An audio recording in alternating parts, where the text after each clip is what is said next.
Hey everybody, it's Jason Blaha here, and you guys know what time it is. Time to talk about current events in the online fitness community. And today, I thought I would film while sitting on my new deadlift platform. You guys can't really see all of it, but I think you guys will enjoy it. My training footage will be coming up this next week. I'll have everything set up, and it's going to be a slightly different setup. Better angles, more room, better room for my training and everything. So it's still always going to be loud, because I'm still inside the big city. But I thought I would chat with you guys a little bit today about all of this nonsense lately. I mean, we've had 3 different guys who've come out with insane gear blasts lately that I want to chat with you guys about. And let's talk a little bit about the state of affairs with YouTube and internet fitness right now.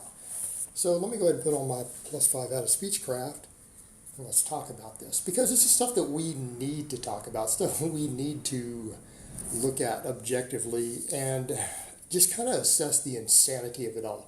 Because now we have a lot of guys, and it's become really popular and trendy for guys to come out and admit what they are taking. And I think for a lot of you out there, it's starting to get really, really shocking. Because you guys remember when I was on TRT, right? I was just using TRT last year before I came off of it. And when I admitted I was on TRT and I used 150 milligrams of prescription test every week, right? 150 milligrams. Everyone's like, oh, that's cheating, that's terrible, that's awful, and it kept me in the normal range. But then we have guys like Kanevsky, who's coming out and admitting to how much? Starting at over 4 grams, over 4,000, and then going up to like 9 or 10,000 by 150. All right, do you guys understand the difference? Same thing, we had what? Brandon Harding come out and do this whole blast he did for his bodybuilding show, right? Well, just his test was 150 a week. And that was actually a faster ester than test SIP. So there's actually more testosterone technically being released with that than my whole TRT. But he was running 2.5 total grams when you count in all the other stuff, not 150, like 2,500 a week. We don't know how much Kenny KO is using, Kenny's cock out. But when you look at these guys, look at the amount of stuff that these guys are using. And then compare that about when you hear people talk about modest amounts, or you guys need to understand when people talk about what they use, whether it's prescription or otherwise, you need to understand a lot of people are not going to be ultra jacked, right? Most of the people that you think of that pass as naturals out there for you guys, the vast majority of them are actually low dose to moderate users, right? That's the norm in this industry. And it seems like it's at the point to where if you're not abusing this stuff, you can pass as a natural. But some of these guys are abusing, right? They are abusing. I mean, before we even jump into Kanevsky's insane blast, I mean, look at what Kenny's cock out just used. And then, the worst part is we had Nick's G4P actually chime in and say, oh, I'm scared that kids are going to replicate what Kenny KO did. You know what?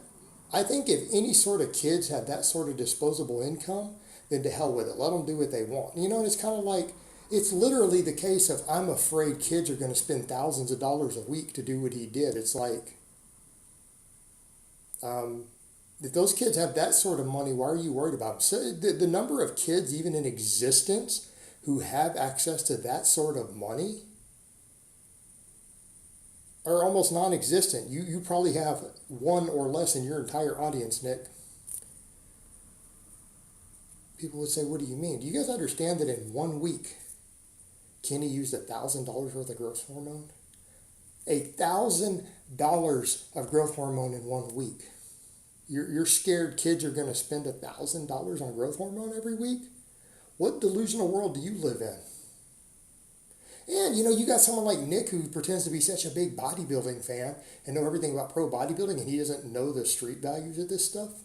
How can you be a bodybuilding fan without knowing everything about gear? How can you be? Bodybuilding is nothing but gear. Like, they don't know anything else. Like, professional bodybuilding is literally, as Scooby said, a contest to see who can take the most drugs without dying. That's it. That's what it is. There's nothing else involved. They don't need to know anything about training or nutrition. It's just drugs. So how can you be a fan of bodybuilding and not understand drugs?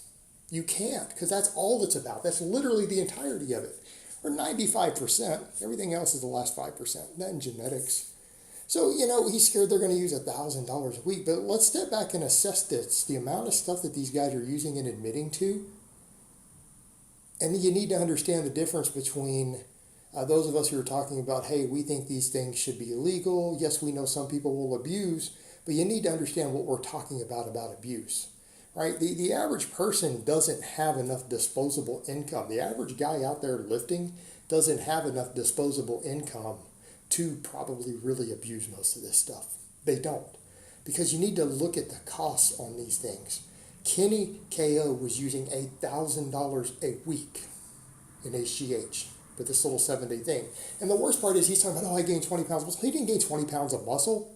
He gained a bunch of water. He went in dehydrated and dry and flat and depleted and put on 20 pounds of water weight. That's it. 20 pounds of water weight. Had you DEXA scanned him a month before, because you're not going to gain much muscle in a month, it's not going to change, and then DEXA scan him a month after he comes off of all of it, it's going to be like a pound. Maybe. Usually even growth hormone in a stack, it takes months and months for anyone to feel like they get any results off of that. 1 week worth of abusing growth hormone, a bunch of SARMs and stuff, it's just ridiculous. But you guys need to understand that. Look at the amounts of stuff being used. And then you need to understand why different people get to different sizes using these things. And it needs to put in perspective how bad everyone's training is. Because take Brandon Harding. I mean, a perfect example. A lot of guys are like, well, he looked good. He looked estelle. Well, he looked lean. The guy was really lean. He was dry. But he wasn't big. And look at the amount of stuff he was putting in his body. Do you guys understand that? Let's go back and put in perspective. When I was using 150 milligrams of prescription test every week, people were like, oh, that's just, you're cheating. You're using a bunch of gear. You're blasting. Dude, 150 versus 2,500. And he's using all these dry substances, crashes estrogen. He was on like 7 or 8 different drugs. It wasn't just a bunch of gear. It was 2.5 grams of gear. But he was using aromatase inhibitors. He was using Clen. He was using T3, starving himself to get that look. So when we talk about, well, that look is a drug look, that's literally what we mean. And we don't just mean a guy's going to pop a little bit of testosterone and look like that. Okay, that's not how it works. That bodybuilder look that you're thinking of, that's how people get there, abusing stuff. I mean, even Greg Doucet was still using a gram or more of dry substances, like DHT derivative drugs that give you that grainy look. All right? People need to understand that's not just a little bit of stuff. Like, what do you think that cost him? People don't honestly think about that. How much do they think that actually costs in terms of price tag? Do you think that's just going and buying $100 worth of supplements every month? All right, guys like Greg who admitted that, you're talking about thousands and thousands of dollars for his pre-contest stack. All right, thousands of dollars. I promise you, just that Primo and Masteron he was using at the doses he was using, he was probably spending a couple $100 a week. All right, that was probably $200 every single week just for those. You're talking about a guy who's spending $1,000 or more a month for his contest prep. So you talk about a 12-week prep or whatever, that's several $1,000s. Context, people. Same thing, Brandon Hardy. How much you guys think he spent on all of that? Thousands of dollars. All right, that's thousands of dollars of stuff. Then you come over to Kanevsky. 10 units of growth hormone every day for his prep. Anyone done the math on that? If that was real growth, not generic Chinese stuff, but real stuff, it's $500 a week. 16 weeks at $500 a week. All right, that's just the growth. That's not even getting into all the gear. A gram of Tren every week near the end. That's a lot of money. That's probably over $100 right there every week just for that. Every week. You're talking about a guy who, through certain points in his cycle, was $600, $700, $800 a week, every single week for 16 weeks straight. You're talking about over a $10,000 cycle, over $10,000. So people need to understand the context for the insanity of these things that these guys are admitting to. They need to understand this is abuse. And here's the thing. Some of these guys, and we'll put Greg Doucette aside because he doesn't have this problem, but take these other three guys. Brandon Harding, look how much money he spent just to look like that for a few weeks. Because he's not even big. Kanevsky probably spent $10,000 to take second place at a bodybuilding show just in drugs being put into his body. Kenny KO did a 1 week experiment that we know one substance alone in it was $1,000 for that week. Just one. We don't know everything he was on. $1,000. You got to question, how bad are these guys training? If these guys are spending this sort of money on physique enhancement drugs, and then people actually want to follow their advice and act like, oh, I should listen to what they're talking about from a training perspective. All right, do you understand that these are cosmetic drugs that are giving them the look, if they even look good by y'all standards? I mean, out of most people's standards, you look at that, does anyone out there really think, who chases this physique bodybuilding, do y'all think Kenny looked good after $1,000 of growth hormone? You guys say, everyone's saying, oh, Kanevsky looked terrible. That was $10,000. That's the best he could look off 10 grand. 10 grand. That's a house note. You guys could go buy, at least where I live in Texas, you could buy a 4-bedroom house and pay your house note on a brand new 4-bedroom, 2-car garage house for an entire year off that. Perspective. And people say, how did Kanevsky get that sort of money? Look at the size of his YouTube channel. How much do you think he makes on YouTube? $6,000, $7,000, $8,000 a month off his YouTube channel. He gets it because he's a good-sized fitness YouTuber now, right? A lot of these guys they're getting the money from their social media, and then they abuse gear, and then they take the money that they make on social media and flip it back into more gear abuse so they can continue to have these different looks and build an audience. But at the end of the day, how many of these guys really know anything? You've got to factor that in. Look at the amount of stuff all these guys are using for results that, they're getting results. But would any of you say, hey, these guys have amazing results? Or they even have results of anyone that you would think of for abusing gear? No, but they're abusing. They're abusing. So that's the point that we need to come to when people say, well, what sort of results are people getting on stuff? Well, that's a context-dependent question, isn't it? How much stuff and what stuff?